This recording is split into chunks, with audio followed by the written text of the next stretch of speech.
So, no filter recipe lang muna tayo ngayon kasi ito yung trending na trending ngayon sa TikTok. Kaya naman, itatry natin. So, sabi daw, kakailangan na natin ng 3 large size ng banana. Pero ako medium size lang, kaya 4. Mas maganda kung ripe talaga yung ating, o hinog na yung ating saging. Ayan, at bigla akong nawala ng mic. At i-mash lang natin ito.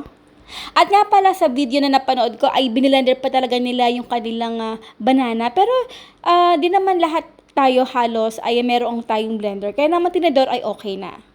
Ilagay na natin dito yung ating 4 tablespoon ng cocoa powder, unsweetened, at ng ating smooth and unsalted na peanut butter. So maglalagay lang ako dito ng half cup at again haluin natin itong maigi. At habang ito ay hinahalo, meron pa talaga tayong makikitang mga bits of banana dito. Kaya naman talagang durug-durugin natin. At mapapansin ko talaga na nagkaroon ito ng bubbles sa loob nito. Parang malaki talaga, which is normal kasi banana nga ito. Saging nga ito.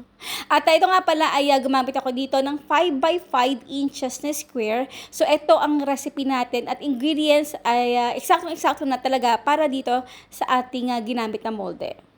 At syempre ito ay optional lang. Nalagay ako dito ng chocolate chunks. Pero kung meron ko yung chocolate chips ay okay na naman din yun.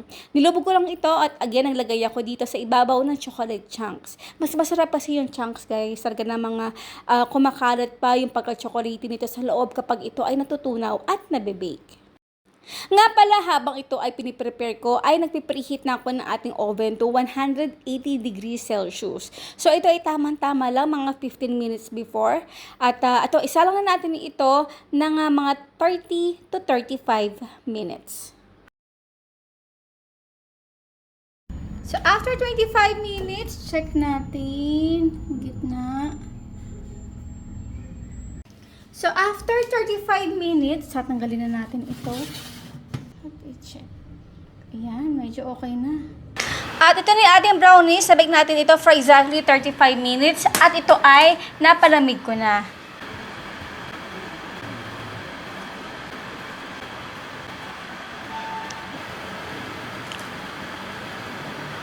Wow! Napakaganda, napakabango. And now is done our trending 3-ingredient, the brownies.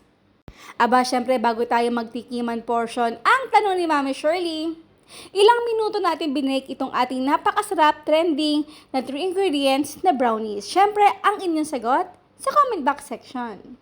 Naku guys, kung meron pa kayong ibang napapanood na trending sa TokTik, pakicomment naman sa comment box para naman matry natin.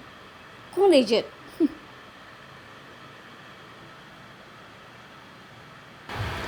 Tara na guys, wala na pa tumpik-tumpik pa at kain po tayo.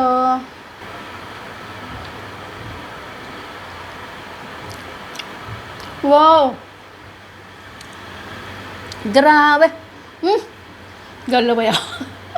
Ang sarap!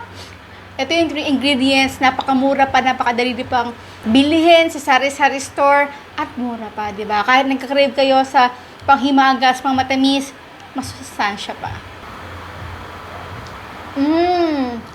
Ang sarap, grabe. Wala kayong malalasang saging. Unbelievable.